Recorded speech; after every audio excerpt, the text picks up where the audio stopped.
প্রিয় বাংলাদেশ, আমরা মৌলভীবাজারের কুলাউড়া সীমান্তে এসেছি। আপনারা দেখতে পাচ্ছেন এই যে ভারতের ওই পাশে পাহাড় দেখা যাচ্ছে, এই তারকাটাও এখানে দেখা যাচ্ছে। এই যে আপনারা দেখতে পাচ্ছেন এখানে হলো তারকাটা আছে।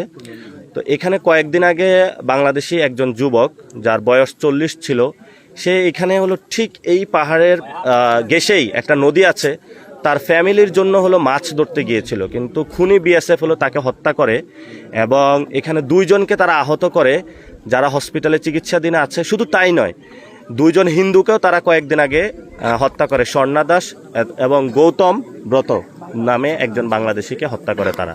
তো এই সীমান্তগুলোতে প্রতিনিয়ত ভারতের খুনি বাহিনী বাংলাদেশেরকে অত্যাচার করতেছে, খুন করতেছে, এবং এই যে আমাদের যে কৃষি জমিগুলো রয়েছে এখানে হলো তারা কাজ করতে দিচ্ছে না, এবং বাংলাদেশের এখানে কর্মসংস্থানের অভাব রয়েছে, স্কুলের অভাব রয়েছে, এবং সাথে সাথে এখানে যারা গ্রামবাসী তারা নির্যাতনের শিকার হচ্ছে।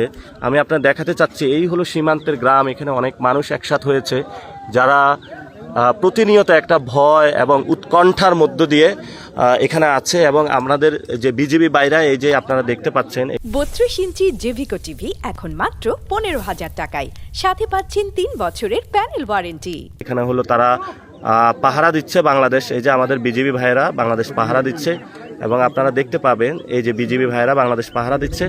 সীমান্ত নিরাপদ নয়, বিভিন্ন সীমান্ত দিয়ে বাংলাদেশে পুশিনের ঘটনা ঘটছে, প্রায় 10,000 লোক বাংলাদেশকে ভারত পাঠিয়েছে।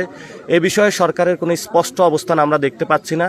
আমরা পুরো বাংলাদেশকে বলবো, আপনারা সীমান্তবাসীর পক্ষে দাঁড়ান, সীমান্তে আপনারা বিজিবির পক্ষে দাঁড়ান, বিজিবিকে শক্তিশালী করুন, শক্তিশালী পররাষ্ট্রনীতি নেন, তাহলে বাংলাদেশ রক্ষা পাবে। বাংলাদেশের সীমান্ত নিয়ে আমরা কোনো 1 সেকেন্ডও কম্প্রোমাইজ করব না। বাংলাদেশের সীমান্তে যদি ভারত এই ধরনের অযাচিত কর্মকাণ্ড চালিয়ে যায়, তাহলে সীমান্তে বিশৃঙ্খলা সৃষ্টি হবে, বাংলাদেশের সার্বভৌমত্ব নষ্ট হবে। এজন্য সরকারকে আমরা বলবো, অতি দ্রুত উদ্যোগ নিন এবং নতুন বাংলাদেশ গঠনে সবাইকে নিয়ে, সকল রাজনৈতিক দলকে নিয়ে ঐক্যবদ্ধভাবে কাজ করুন। ইনশাআল্লাহ যদি আমরা সব ঐক্যবদ্ধভাবে কাজ করতে পারি, তাহলে ইনশাআল্লাহ আমাদের বাংলাদেশ গঠন হবে এবং নতুন বাংলাদেশটা আমরা বুঝে পাবো। সবাইকে আসসালামু আলাইকুম।